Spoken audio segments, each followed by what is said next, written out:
I did. Okay, so let me do a technical note. Office hours is an hour before broadcast because I'm usually doing prep anyway. So somebody called, and there's certain things that I take for granted when doing an online class. And that is that you have a computer, that's one, with Microsoft Office Suite on it, and a PDF reader. Okay? Now, if somebody basically, oh, I got my computer with financial aid last year, and you had the starter version of Windows that expired, it's not going to work, right? And so this person was saying, okay, how do I access the live stream because I'm not going to come in today? Okay. Do you have a computer? Well, I was going to look on it on my phone. Not going to work. I mean, maybe your phone's advanced enough, but you really want to watch a tiny screen on your phone? Yeah, it's designed for a computer. So this is in the syllabus. No, well, actually, the live stream link is in the syllabus, but you can't click on Microsoft Word because his computer doesn't have it. Common enough problem, but, right? So you have to be on a certain side of the digital divide to do online. And remember, this class is designed to teach people to talk with people face to face. And I'm old school enough, even though I'm tech forward, I'm old school enough so that classroom face to face is the best interaction for this kind of thing. We can offer online for people who are already working or whatever their circumstances are, but that's less optimal. Just saying, unless you actually do the work. So as to that, the stuff that I front-loaded, which I'll make reference to today, the recovery frameworks and all those kind of things, racial identity formation, I'm just giving you those as examples for the first couple of chapters that I talked about looking at. So Rasmussen is a white woman who wrote her book in the year 2000. Not that people of color weren't writing about addiction and addiction treatment in the year 2000, but the assumption of a book is you start in the beginning and you read towards the end, and she doesn't start dealing with multicultural stuff and women's treatment until chapter 15 and 16, which I think is crazy. But okay, that's why I'm saying we're going to start out with that. Because basically, I'll actually show you this in the lecture, all right? Basically, you have to start with culture. You have to start with your own culture. You have to look at your own relationship with addictive processes before you can help anybody else. And some of that is cultural. Like, I can have my African-American street cred identity card. Yes, I've eaten chitlins. Yes, my parents are from the South. Yes, I can speak Ebonics if I want to. But I'm a college professor, raised by college graduates, black professionals. So when somebody calls me up, I may have done this before, I do it a lot, but somebody calls up looking for Mark Harris and walks in the office and, oh, you don't look the way you sound over the phone? Right. Black professionals sound like this where I'm from, so I have to code switch for Oregonians that aren't used to professionals looking like this. And so my frame of reference is I'm dealing with folks, particularly like skinheads, who are not used to dealing with people like me on a basis where I have more power in terms of, look, I'm trying to help you out here. I don't care what your politics are. I don't care if you fly the Confederate flag because of Southern pride, even though you're from Southern Oregon, not Mississippi. Whatever. Okay, you're strung out on meth. That's a medical problem. I'm part of the medical community helping you out. You can get behind that, get behind, overlooking our differences, we'll be okay. Yeah. Do they not request to see a different person? Oh, well, if they come here, they don't have a choice. I'm it. Oh, yeah.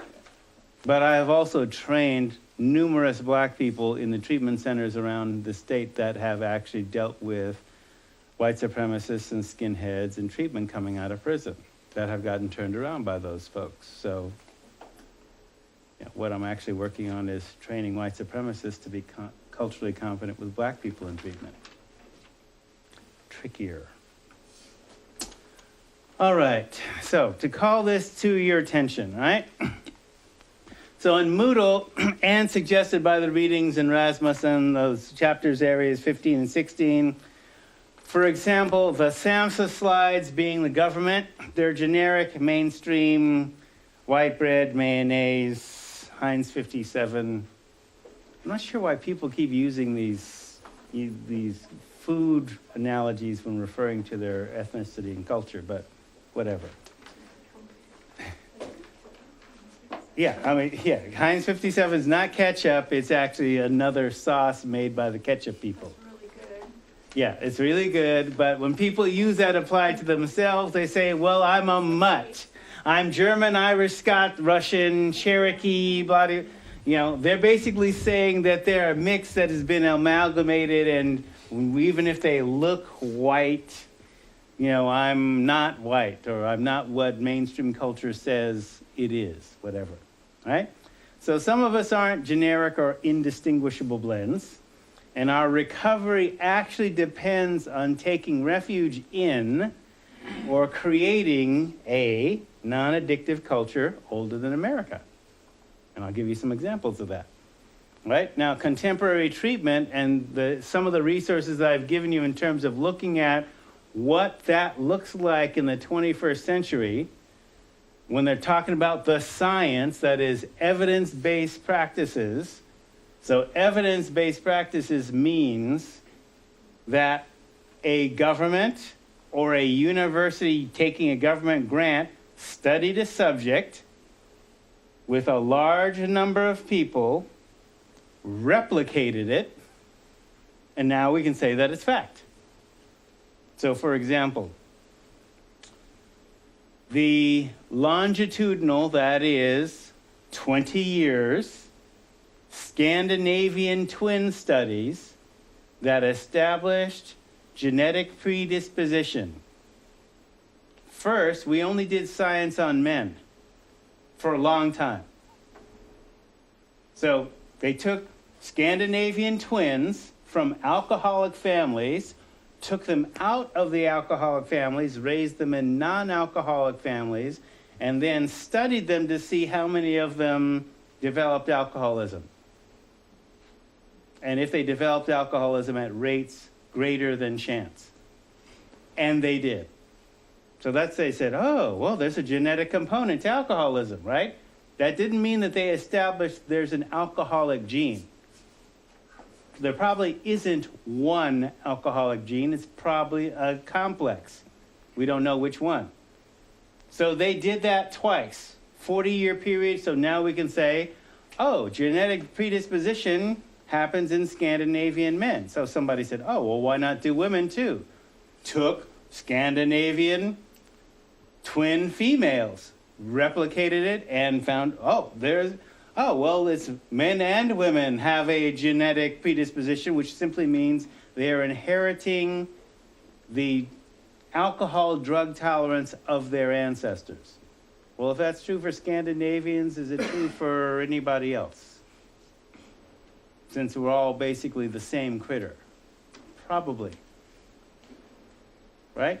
But that's evidence-based, because the evidence you can only draw inferences for what the science says, which means if the science decides not to study your particular characteristic, then what do? Wait for them to study it? You might. I wouldn't. I'd look to older sources of information. And so we'll talk about that in the coming weeks. Yes? When you said that they were taken from their families, Yeah. like, in the name of research, we're claiming your children. Yeah.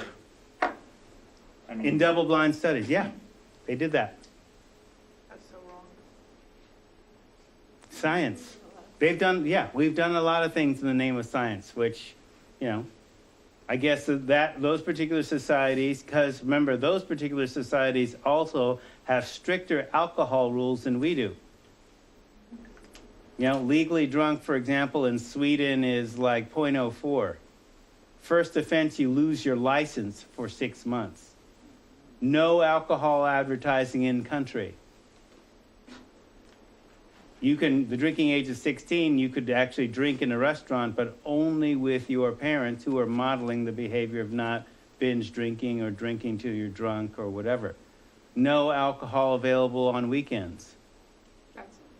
Okay, so think about what that would mean like in America. What would happen in America if you weren't weren't allowed to advertise alcohol at all? What happens at the Super Bowl?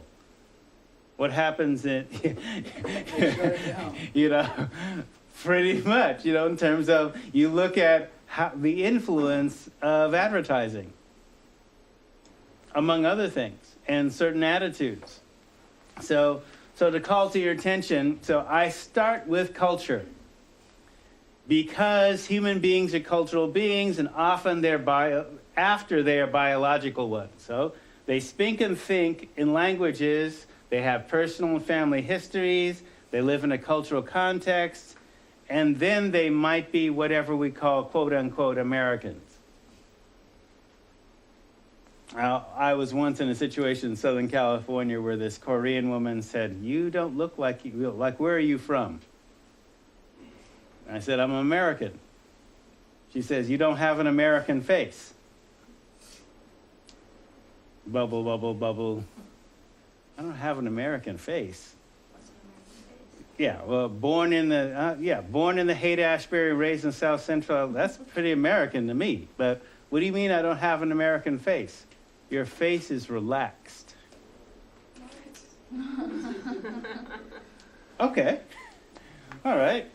Snap on Americans. But whatever American means, usually what American means is essentially becoming American means you have to erase whatever you were before America existed. Because America's only a couple of 100 years old. You were something, your people were something before Americans. And you're part of that genetic history. It's playing out in you today. All right? So that also forms your identity as well as how you function and see the world. Yes, Frank? I just had, it's question 2 parts on the studies that were done. Question 1 being, when they did these studies, did they cover the entire gamut of sociology, psychology, ethnic, DNA? DNA, the DNA didn't understand, they didn't have that understanding in the time that they were doing that. Okay. 50s, 60s, 70s. Second part was, is depending upon the university, could you infer from that university, i.e. technical, medical, or other, could you use that as a guideline basic to figuring out where they were pointing or coming from with their study? Could you use that as a good boundary? Maybe. Okay. You'd have to read this stuff. Yeah. All right, how many of you are Irish and Scot? All right. Well, Harris means warlike, so I assume there's in there somewhere. The last white person in my family genetically was 200 years ago. So, how many of you have enjoyed in your drug histories whiskey? That's the Gaelic word for what got anglicized, that is, Englishized whiskey. Oh, very good. Okay. So, whiskey is the name for it in the Gaelic-speaking countries where it came from. So basically, alcohol technology by itself comes from an agricultural surplus. That is, you have to grow food and have too much of it, all right? And so then you also have to have a climate where fruit and or grain can ferment or go bad at room temperature to get whiskey, right? So, stamping the grapes. If you look at a grape, it looks cloudy. That's yeast. The yeasts eat sugar in the fruit and poop alcohol. They do this until it kills them, which is about 18% for wine.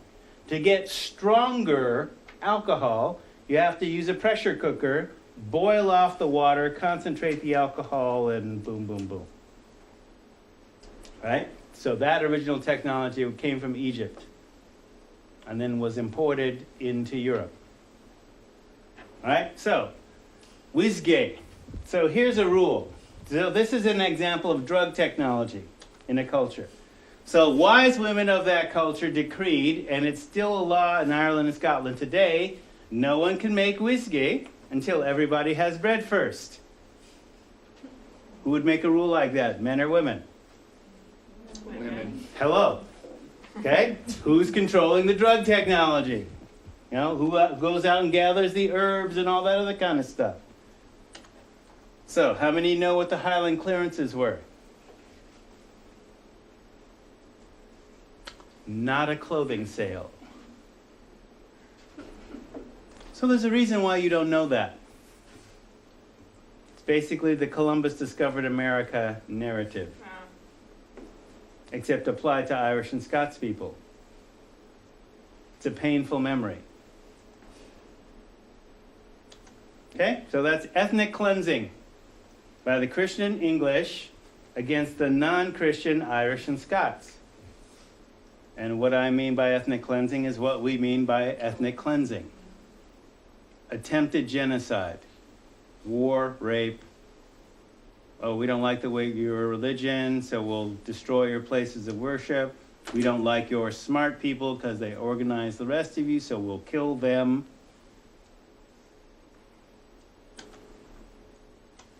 So this attempted genocide resulted in oppression, that is, forbidding tartans. So if you wear plaid, that was illegal, punishable by death. Speaking your language was illegal, punishable by death. Killing harpers, the people who carried the music, killing them, killing wise women, the herbalists, the people who said don't make whiskey until everybody has bread, clear-cutting the sacred groves, suppression of sexual and spiritual diversity. So the terms that we have for homosexuals, fairy and faggot, date back to this time. Homosexuals were burned at the stake like witches because that culture embraced the reality of sexual diversity. Calling them heathens because they lived out in the country with no buildings or out in the heather. That's where heathens came from. Calling them pagans, i.e. they don't believe in the Abrahamic God, one God that the Jews, the Muslims, and the Christians believe in. So they're heathens. So we're going to suppress them. The Riot Act.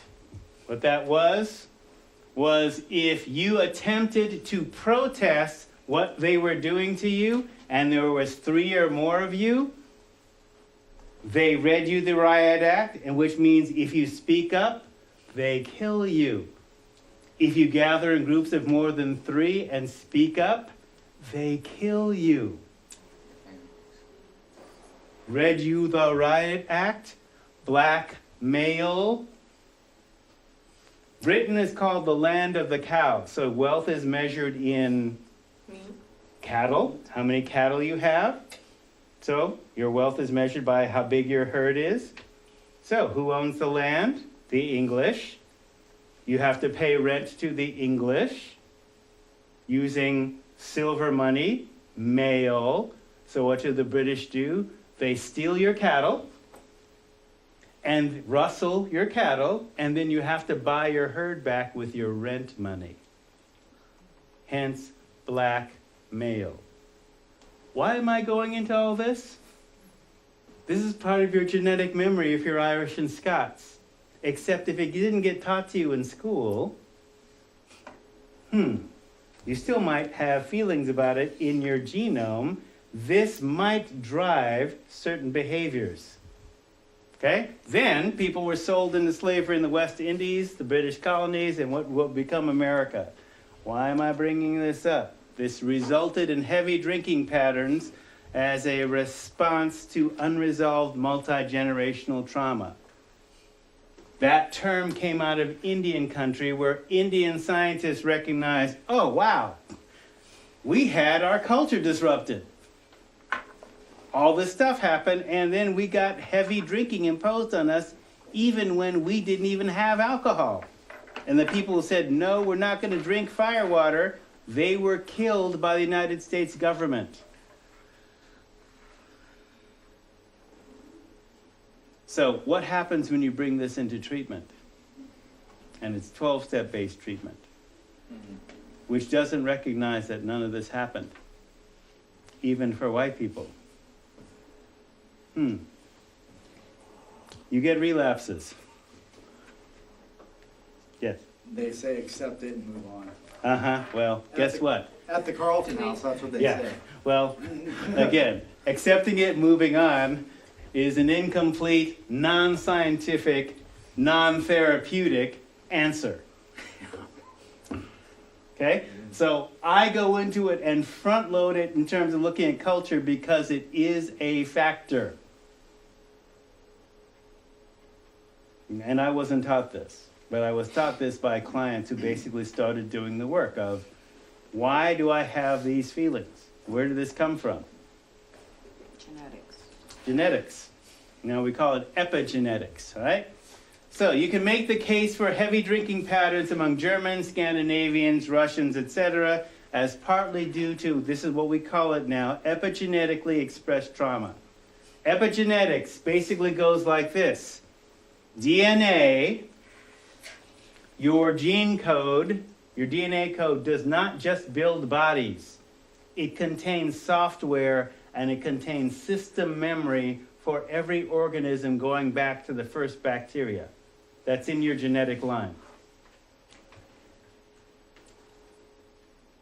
Well, if you want a more down-to-earth example, let's say, I guess I should use Starboard.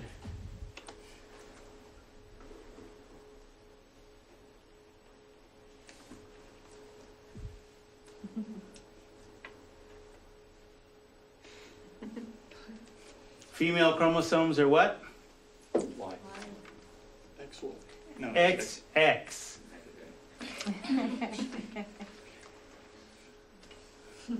Male chromosomes are what?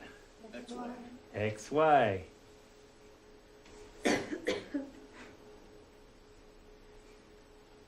Let's posit, I know geneticists, but I'm just working off of this as a metaphor. Let's say that the Y in males is a broken X. Now, all of us, all us humans start out as female. That is a fact. So let's say that the Y is a broken X. So what's on this extra leg here? It's not just baby-making machinery. It is also the software for nurturing not only said children, but for also building civilization. Because you can make the argument that essentially what civilization is a means of protecting pregnant women and young children. Hygiene, safety, baby-safing houses, food supply, cooking, gathering, all these things that are part of civilization are part of the software. Right? Epigenetics. And also system memory of how you do that. Not just instinct, but what does instinct mean? Where does instinct come from?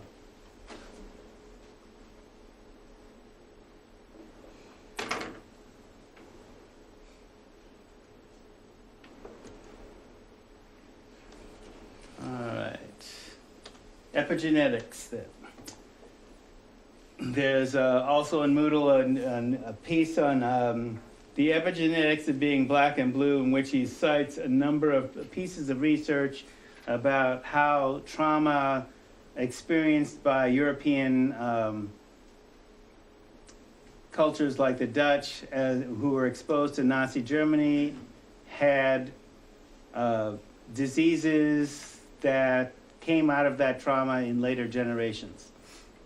So, new concept around culture. So, intersectionality is the idea that there are interacting and intersecting systems of discrimination. So, culture is more than race, ethnicity, gender, sexual orientation, and class. It's more than that stuff.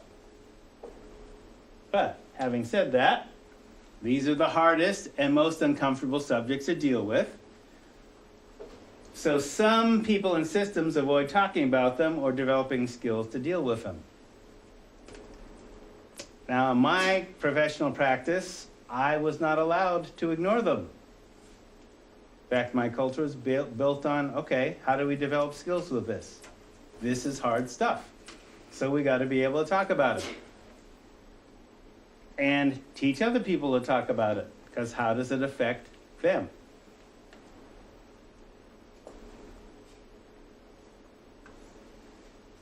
So, the earliest recovery frameworks and treatment programs in America is an indigenous one, which is created in response to attempted genocide. So English settlers essentially did to Native Americans what the English had done to the Irish and Scots.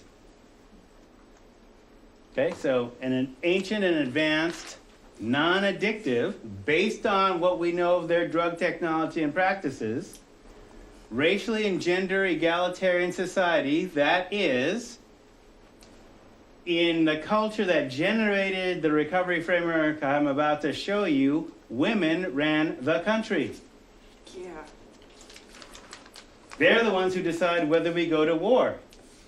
You might have a chief, and the two chiefs might have beef, but we don't go to war until you two resolve in open council 3 times your differences. And we can unchief you at any time. So if you fail to resolve it in 3 times, then maybe we go to war. Because it's our daughters and sons that might be dying in battle. So this better not be about you. And if it is, you gone. All right? So, Iroquois Six Nations is the basic model that American democracy was built on. Except that Tommy Jeff and company did not like the idea of women running the country. They did not like the idea of a society that accepted escaped Irish, Scot, and African slaves into Indian country where they were accepted as full citizens. Indians didn't believe in illegal immigrants. They didn't believe in racism. They didn't believe in sexism. They didn't believe in giving rum to 4-year-olds or beating your wife or children. That made them a threat. They had to be destroyed from that point of view, right? They didn't believe in poor people or homeless people. And they had to take technology to teach people to house themselves and fend for themselves or take care of them if they were mentally disabled or emotionally disabled or physically disabled for free. So, as an example, why was the wall on Wall Street built and who built it?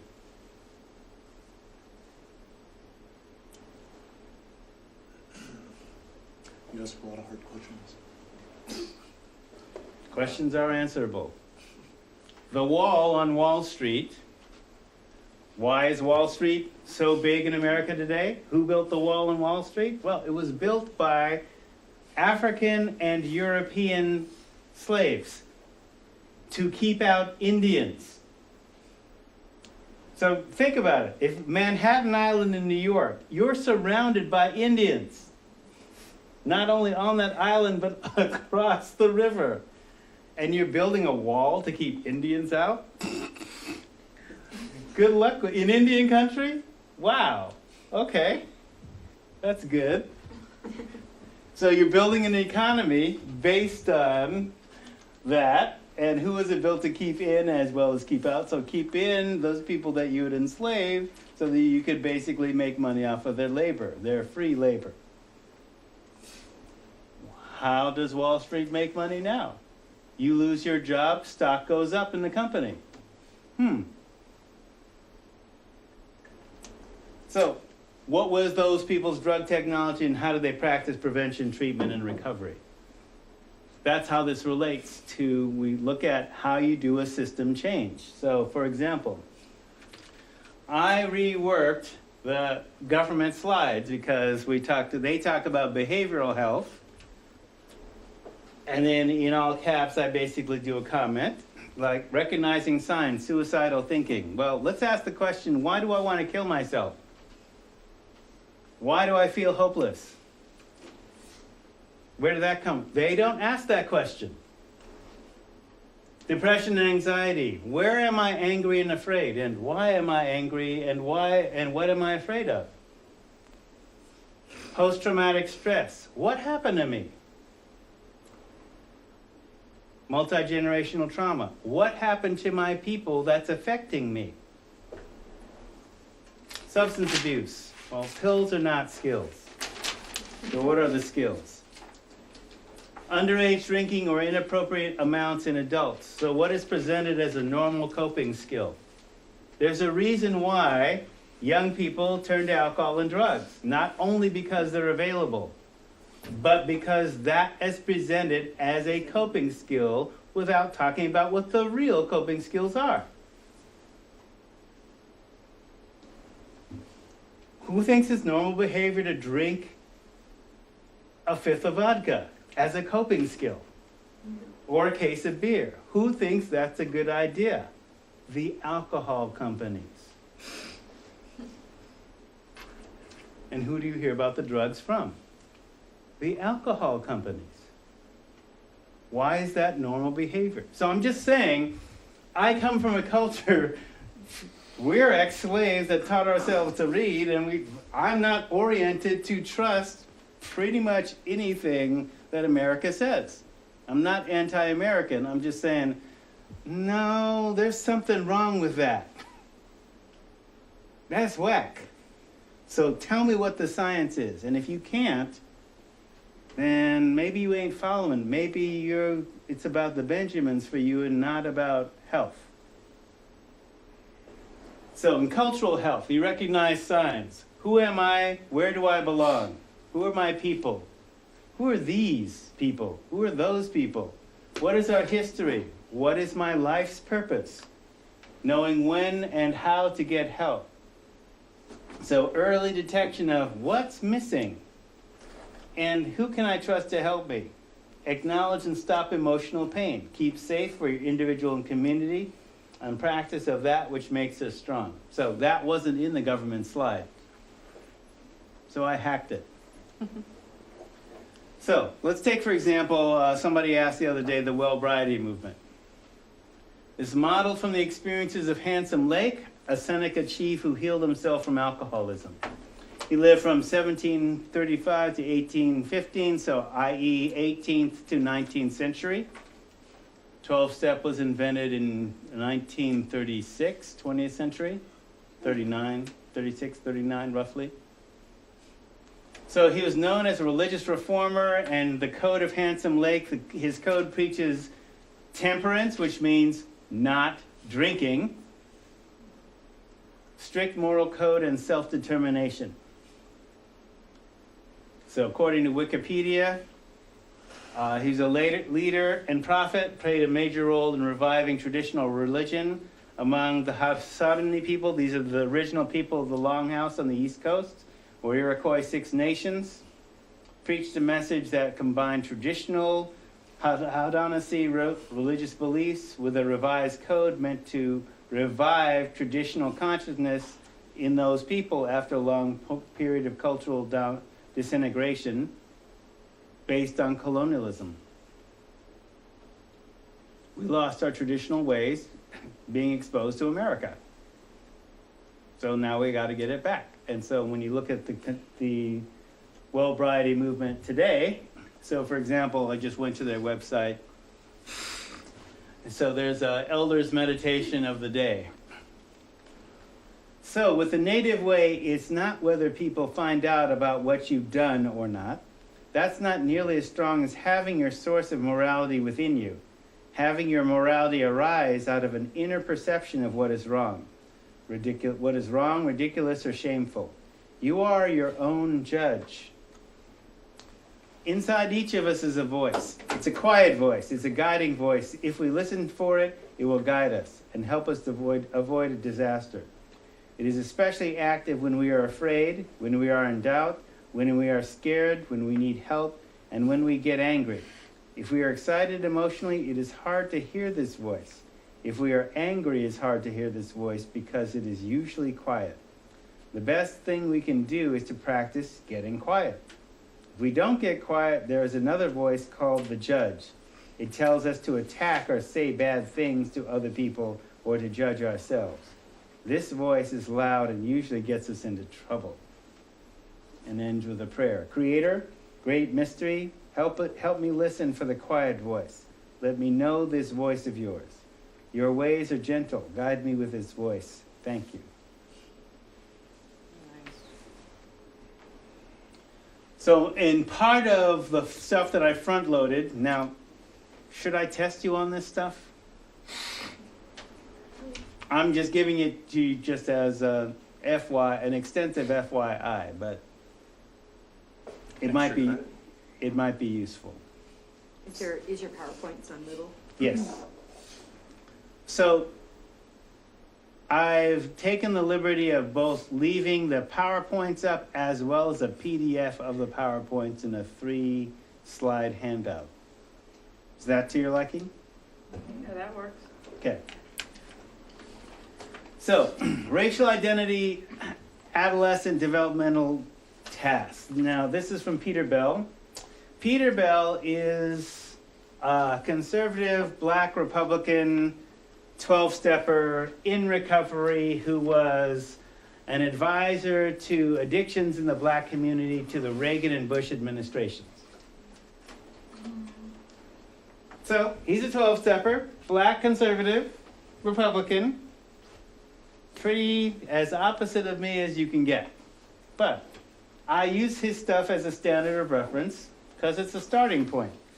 So he talks about color consciousness, and what he's basically talking about, because he studied, and he was one of the first folks that the Oregon Institute of Addiction Studies brought to Oregon to basically try and instill some cultural competency values in the addictions workforce in the early 80s. So this is actually fairly old stuff. It's still relevant today. So the idea of color consciousness, and then how do you date? Who do you date?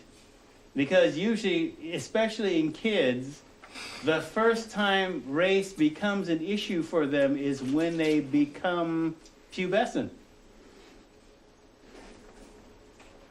And then it becomes a big deal. Then, determining appropriate and comfortable affect. Now, what he's saying by affect is mannerisms, gestures, language, vocabulary with whites and blacks. Now, you can tell this stuff is dated because he's still thinking in a white-black racial binary, not multicultural. Establishing cultural boundary areas, politics, music, religion, hair, your dress, what's taboo, what you can't speak about, and then the moquita, which comes out of the same language as taboo. A moquita is something that everybody knows, but nobody talks about. You would say, the elephant in the room. So we might feed peanuts to the elephant in the room, but nobody says, what's that smell? Racial self-hate. This becomes a big issue in treatment. I hate the way I look. Your physical appearance, your intelligence. You don't sound like any black man that I've ever met. You sound white. Well, there was 3 weeks in 4th grade I wanted to be white. But that's because they were picking me last for games after the fat kid for 3 weeks, even after I made plays the first day. So it became clear, well, it's not about my athletic ability, but my excellent suntan. And then after 3 weeks, when I was trying to like throw the hair out of my eyes, realized, there's nothing wrong with me. It's them. Okay. But people don't get that stage unless, and so this doesn't just happen with black people. And this doesn't just happen with people of color. But we talk about it because it's about skill building. So if you encounter a person of color in treatment, this might be an issue. Determining primary style of humor and play, developing responses to racial and cultural stereotypes, intra-racial class conflict, that is, how do you get along with other people like you, particularly if they're a higher or lower economic class than you. Distinguishing between cultural ignorance, insensitivity, and racism. And developing culturally specific ego defense systems, for example, not seduction like sexual seduction, but, how do if I have to downplay who I am to get accepted, am I paying a price for that? Cultural intimidation. You're always so angry. Why are you so angry? And then racializing issues. Cultural scanning, that is, for example, doing art. Art allows you to explore explosive issues without necessarily owning them personally. So that's primary function, for example, of rap music as well as tagging, to bring that into a 21st century context. So he came up with a scanning heuristic. So a heuristic is if-then logic. If this happens, then this is what you do. Is there a racial or cultural component to what's happening here? And there's 3 lines with gray areas in between in his framework. So if there's ignorance, then you inform. There could be a gray area in how you inform them. If it's insensitivity, then you confront it, but then you decide if you're going to, when you're going to, how, where, and why. There's gray area there. And then if it's actual racism, then you confront it and you decide if, when, how, where, why, then too. So as I pointed out, he's conservative. So he basically, as a person of color in recovery, made contributions to the field. This was actually a fairly new one. There's more up-to-date work, but as a baseline standard, when he talks about part of the African-American culture is taught, this is taught to people of certainly my generation and his generation, but not necessarily taught to black kids who've been raised in the foster care system by white parents in Astoria, and there's hundreds of them. Okay? So that's why I'm bringing this up as an issue in treatment in this state. All right, so if our clients were adopted or biracial and raised by their white parents in Oregon, they might not have gotten the skill set. Probably did not, which means they're not going to get it in prison. They might get it as part of the treatment system by a culturally competent white practitioner. Now, I also actually have to do this for white people, as well as natives. The framework is different, but it actually operates along the same lines. So the Moodle resources before the end of today. So effective addiction treatment file, basically that's the New York Times article. What goes along with that is picking addiction help. racial identity, adolescent development tasks we just looked at, the behavioral health presentations in PowerPoint. These two files in the middle, week one, day one, there's PowerPoint and a PDF respectively. The YouTube file is up for day one. And then the epigenetics of being black and feeling blue basically talks about what epigenetics is. So as an example, different recovery frameworks. Sobriety through the sacred pipe, Kanupa Wakan. So this identifies it as a Lakota construct.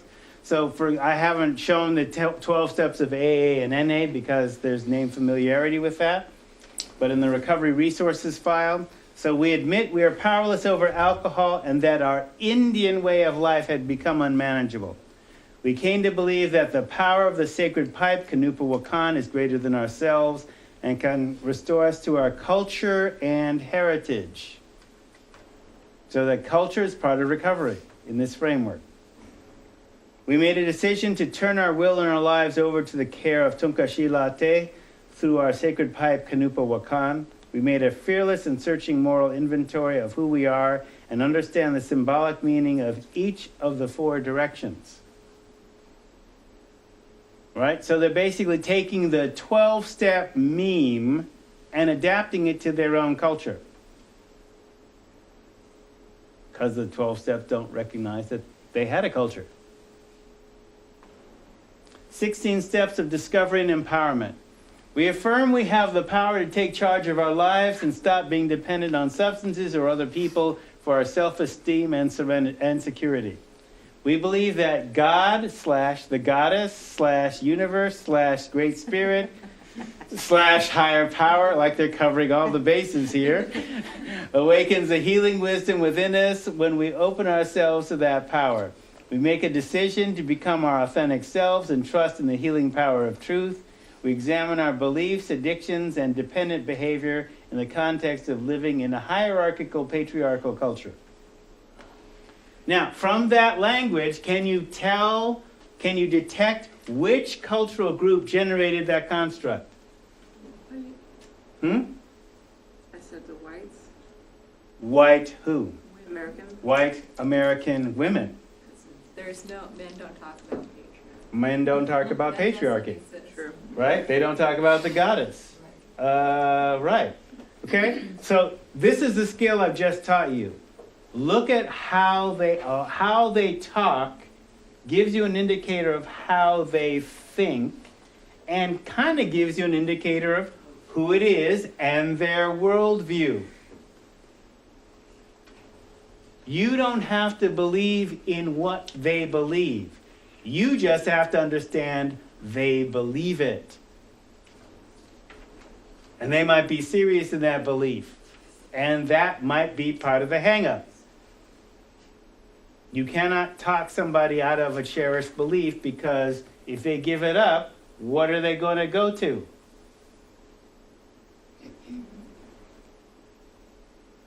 Okay? It might be scary for them, just like giving up drugs. Or whatever their addictive process is. That's what you're asking them to do in terms of recovery, in treatment. 13 circles of recovery.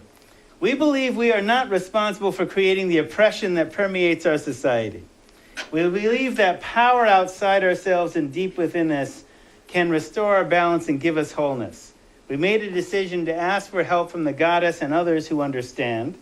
We acknowledge our beauty, strengths, and weaknesses and look at the ways we've been taught to hate ourselves. We acknowledge that to the goddess, to ourselves, and to another person, our successes and shortcomings. So again, which culture generated this? Women, again. It looks like European women or American women, right? So Rasmussen talks about the necessity in terms of looking at, in chapter 16, women's treatment, which at the time that she wrote her book in 2000, women's treatment was still about 20 years old. If that.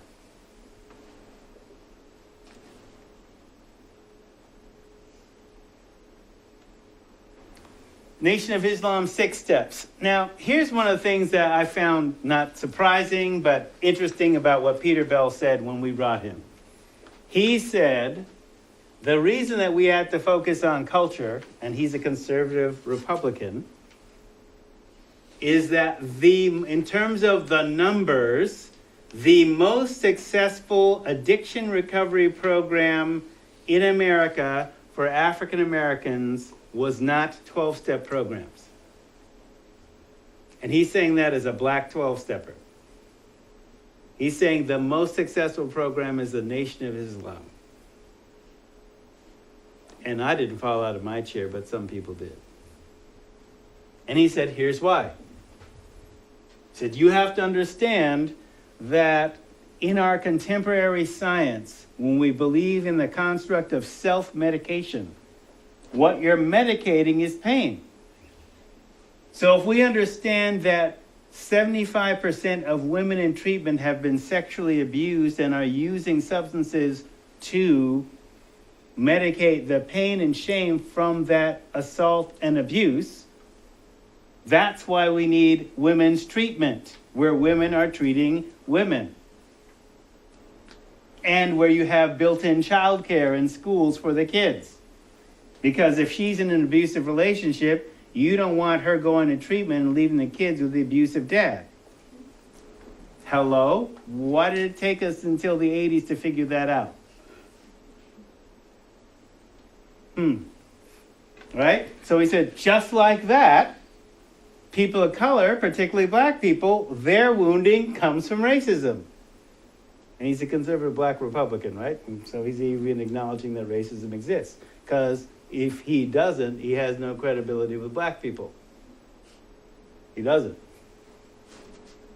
All right? So he says, 1, Nation of Islam 6 steps. This is why it's so successful. 1, admit you're a drug addict. 2, understand that black drug use in America is an attempt to escape or blunt the hurt of racism. Now, whether it is or not, in their framework, they believe it is. Science backs them up on this. I don't particularly care much for Minister Farrakhan, but there it is.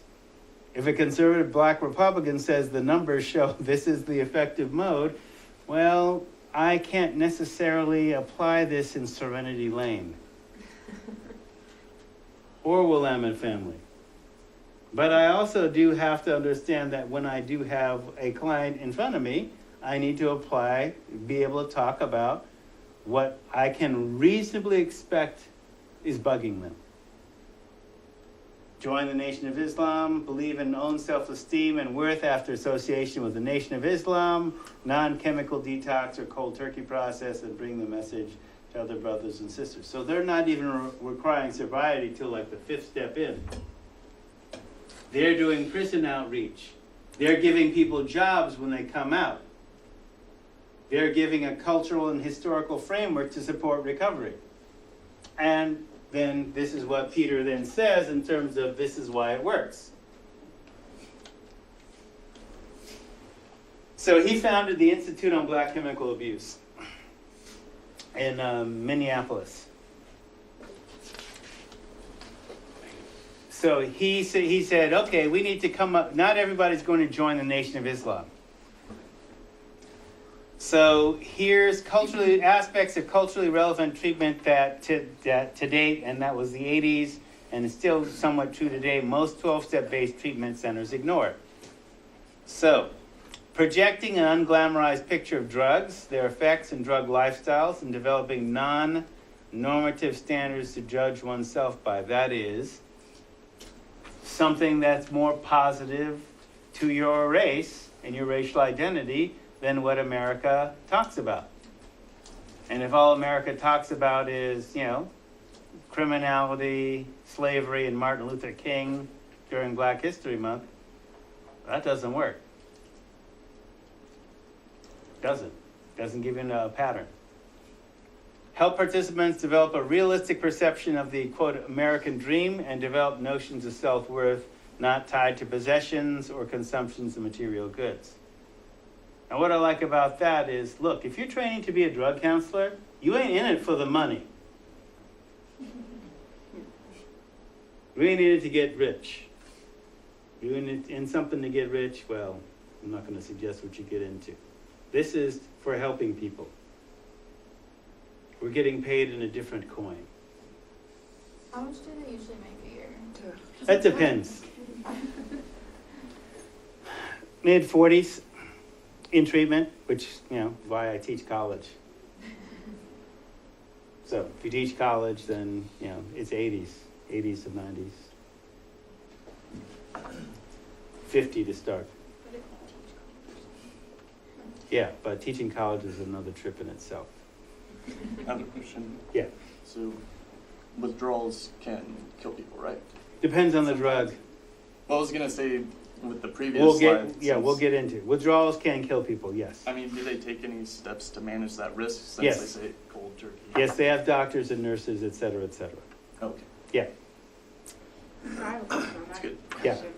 Why do, I work in a treatment facility. Okay? Why do some addicts get to go through detox and some just get put straight into treatment? Why, even though they're detoxing, there's detox from any type of drug, why are some more, I guess, need to be looked after than others? The short answer or the long answer? Either or. Okay? I've had many different ones, but none really makes sense to me, I guess. To piggyback off of what he said, certain drugs will kill you, and so you have to be medically monitored. So definitely benzos, definitely Heroin. alcohol. Heroin withdrawal won't always kill you. You just feel like you want to die. And if your physical deterioration is such that you can't go through the stress of withdrawal. So I haven't gone through heroin withdrawal. I've just watched it. Yeah. So think about the worst flu that you ever had. Multiply it by 10. Okay? So you got sweats, you got fever, you got shakes, your hair hurts. The light hurts. Feels like you got beat up over every part of your body. Throw in nausea, Diarrhea. the shakes, diarrhea, runny nose, for 3 to 5 days. Oh, did I say insomnia? Did I leave anything out? Okay, so for 3 to 5 days. Now, if you're in a physical deteriorated state and you can't go through that physically, that will kill you. But generally it doesn't. It's just simply unpleasant. Unpleasant enough so that most people, when they're strung out on an opiate, they're not using to get high. They don't get high anymore. They're using to avoid getting dope sick. Right? So that, depending on your physical state, could be life-threatening. Another piece with that, there are some people who may or may not go through that, for example, like with alcohol, where withdrawal might not be life-threatening. So basically you have to take it on a case-by-case business. That's the longish Yeah, answer. because we have people that come in that seem fine, be there for 24, 48 hours, and we just send them right off to Buckley because Yeah. they're in the room. But we also have women that come in, I'm not William family, Yeah. we have women that come in that are on so many different things that we Right. can't even tell, but once Right. they say, oh, I've been a meth addict, they're like, oh, you have to stay here. Yeah. You can't. And I don't find it fair. It's a medical protocol. It's not, arbitrary personal decision. It's a Yeah. medical protocol based on what they advance. So then why do we prescribe them things like trazodone? Okay. Like, here, All knock right. you out. So, remember the example I gave the other day. Okay, so this person or these people, okay, are using black tar heroin to medicate a medical condition that's painful, right? So in your little gram of black tar heroin, you don't get dosage, you don't get potency, so you don't know how much you're getting, plus what it's been cut with or stepped on with. That's not on the label. What you get with a pharmaceutical is a dosage, potency, purity, and so we can regulate that. It's predictable. So there's quality control and quality assurance. You don't get that with street drugs. And that's the problem with street drugs, right? So giving them trazodone is considered therapeutic because it's a medical professional that's giving them. They're not self-administering it. And it's basically, it's essentially like a benzo. So it's to calm them down. Okay, so why would we give our heroin addicts methadone until the day they graduate instead of taking them off? That's my biggest one I have. That becomes a medical choice too. And so you're getting into the conflict between 12-step culture and medical culture, basically.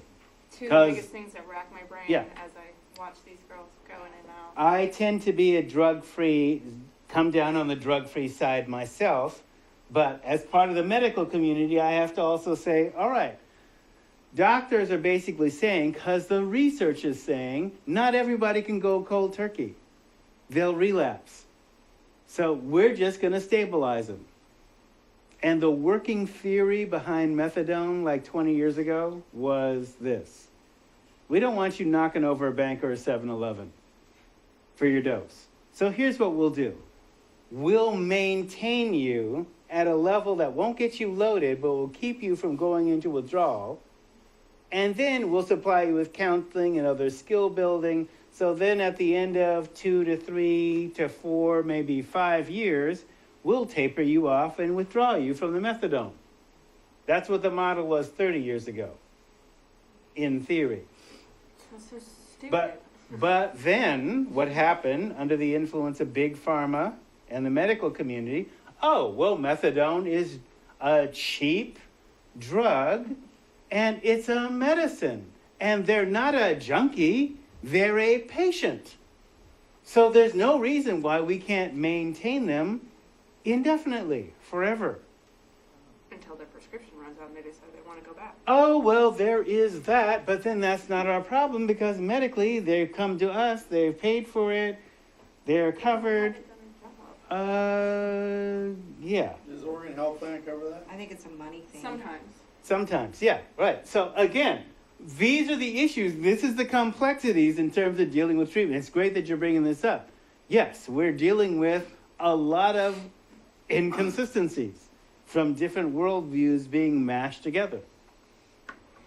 My junkie colleagues, ex-junkie colleagues, yeah, it's better to detox from street heroin, but I can't ethically tell you to get on heroin if you're on methadone and detox from that. I can't say that, right? But they would say, yeah, it's better to go through the detox and stay off and never use again. But a lot of people don't do that. And the medical community says, look, well, let's just give them this medicine. Make them pay for it forever. Yeah. It's not cheap. Yeah. It's exactly. cheap, right? So just to finish this, and then I'll basically go through the assignments. Assisting participants in identifying their links to the larger social group they belong to, whether that's race, class, community, and other sectors of society. And developing problem-solving skills rather than problem denial and problem avoidance skills. Providing positive role models. Providing experience of success in as many areas as possible, and developing short-range goals. All right. So the other day,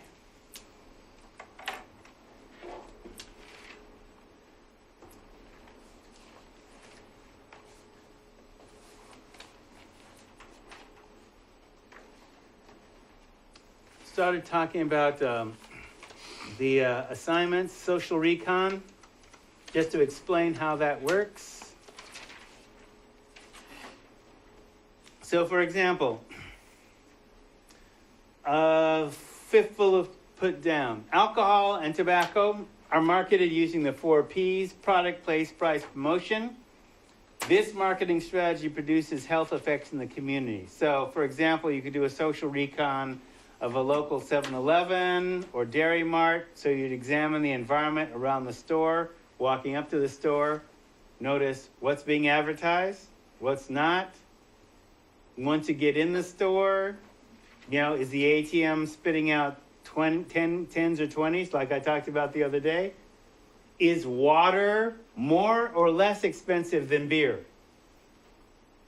What kinds of beers are available? Steel Reserve, PBR, Four Loko. Four Loko. Thought we stopped that in this state, but We were no? supposed Okay. to. It's caffeine free. yeah. Yeah, we took the caffeine out. They took the caffeine out? Oh, Yeah. that's great. You know why the caffeine was in there, right? Keep you awake and buy more. Indulgence. So you can keep going. So, if you're in the field long enough, okay, so I've been in for 40 years. So I remember certain things went away and then came back because the newer generation didn't know the history. Like, for example, we're in the middle of a heroin epidemic again. Now, I don't really think of it as an epidemic. I just think it never went away and we pay attention to it in the press or not, right? But 15 years ago, we'd done such a great job of scaring people away from needles that they were smoking heroin and being told by the dealers that it was opium. Now, real opium hadn't been on the street since the 70s, unless you're an Asian gang member and you supply your elders because they used to smoke it in the old country. That's the only people that had opium in America. Unless you made it from your backyard, whatever. Black tar heroin being sold as opium. So they were smoking that, and smoking it is like shooting it. Right? So they figure, oh, well, just smoking black tar, so what? Yeah, right. Right? So, the whole thing with, we knew for a long time that giving a drunk coffee does not sober them up. They're just awake for the accident. All right? So the drug dealers, the alcohol manufacturers, like Four Loko, basically combined alcohol with caffeine and Red Bull because most young people forgot the old thing that coffee doesn't sober you up. So you're more drunk and you're awake because the caffeine is working on a different part of your brain than the alcohol, so you're awake for the accident or whatever mayhem you get into. So, wow, taking the caffeine out didn't improve that. All right? So, social recon. Back to slide, if you would. Thanks. All right, so local 7-Eleven. What price they are? Is malt liquor cheaper than Diet Pepsi? Are cigarettes sold in singles or to minors? Buyers being carded? Where porn magazines? All kinds of different things you could notice with that. How does a homeless person survive? How did someone who's panhandling get to where they are? Basically, pick your level of safety and go and record what you see. So the social recon paper, say up to 2 pages, recording not only what you see, your objective, what happened, what your objective experience was, but your internal subjective, what you felt experience was. And that's due close of business week 3. Can we write about multiple? Is this on a PowerPoint? You can, yeah, this is in the PowerPoint. It's also in the syllabus. Yes, you can, you can do a restaurant, you can do a party, you can do whatever you want to do. Frank? Do you want video and audio, or can that be added in there? My machines support that. If you want to be that fancy, you can be. Documentary. Yes, a mini documentary. How much would beer cost? And You could. Carry a voice mic in a bar? No, yeah, nobody's done that. Like I said, my gear supports that, so fine. So, personal addiction inventory. So, this takes 4 weeks to do.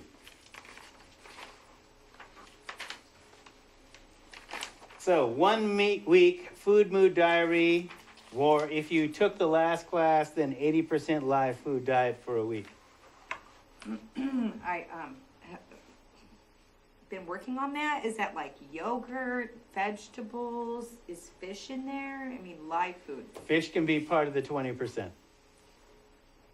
What's the food mood diary? All right, so many drug substances are in food.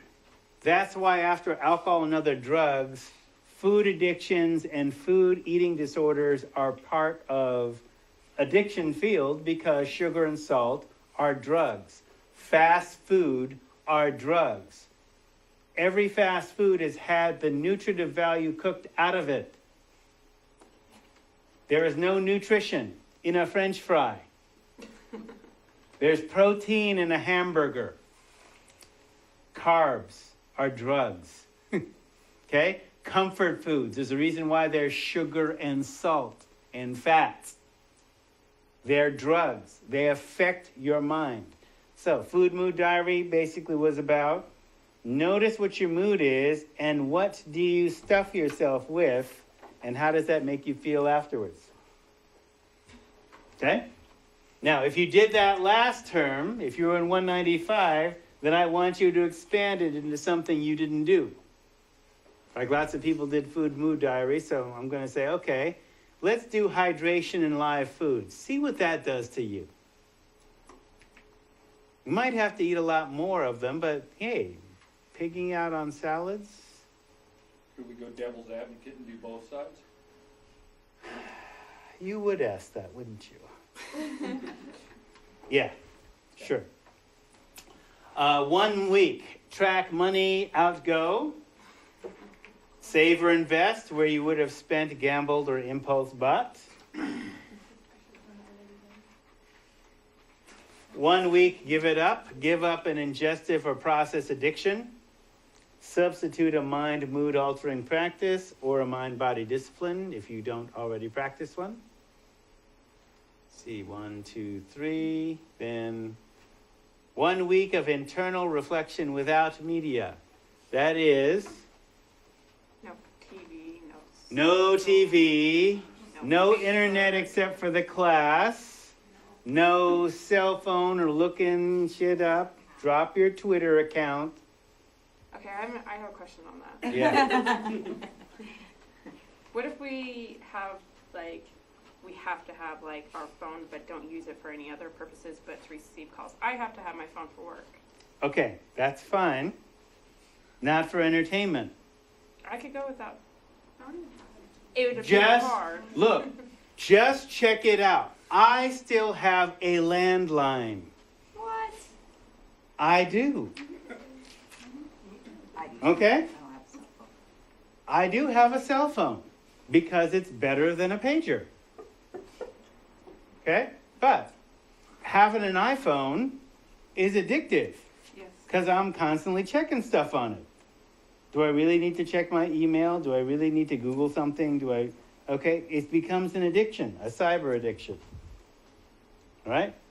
So, those 4 things. Take 4 weeks, 1 week each. I don't suggest you try and do all 4 of them simultaneously. Oh, God. Balance, So not how many fanaticism. do they do? Huh? How many do we do? All those? Or? You take 4 weeks and you do 1 week each of all of them. Write that up. You want us to like record how we feel? And Uh-huh. Look, we're training as pros to basically guide people through the same process. All right? I don't think getting people off of street drugs and then having them become diabetics is an improvement. Or food addicts. I'm sorry, I don't buy that. All right? So I want them to become balanced, and so do you. But how can you help them become balanced if you don't know what that is yourself? You can't guide them through a process you haven't gone through unless you go through it enough with other folks. Okay, so the last one where it says give up an ingestive or process addiction, what do you want us to do there? I'm not. And then, well, it depends. You'll have to self-assess, and you can ask me what addictive processes you have right now. Coffee, right. Spending money, So right. something that's addictive. Yeah. Okay. Pizza. Right. The biopsychosocial recon, I will go over next week. I'm going to put this up, and as soon as I get the YouTube links up tonight, I'll be putting those up as well. Can you go back to that slide? Yeah.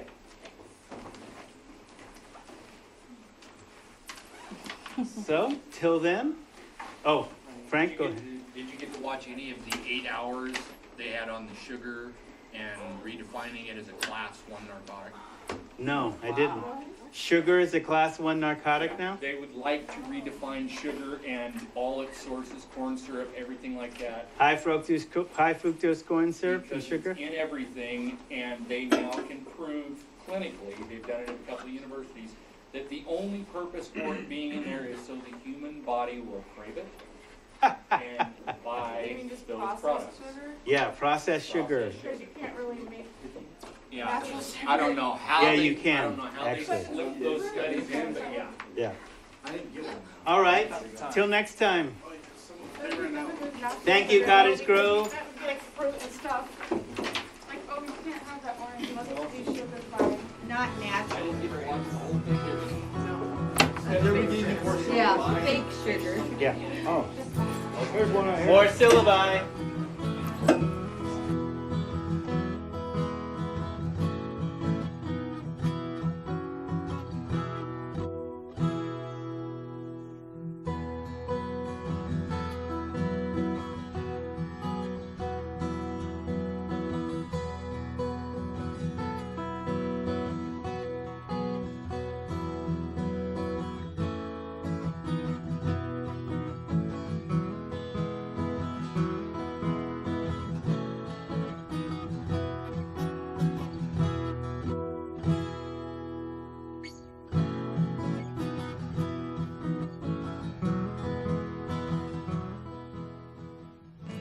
Lane Online.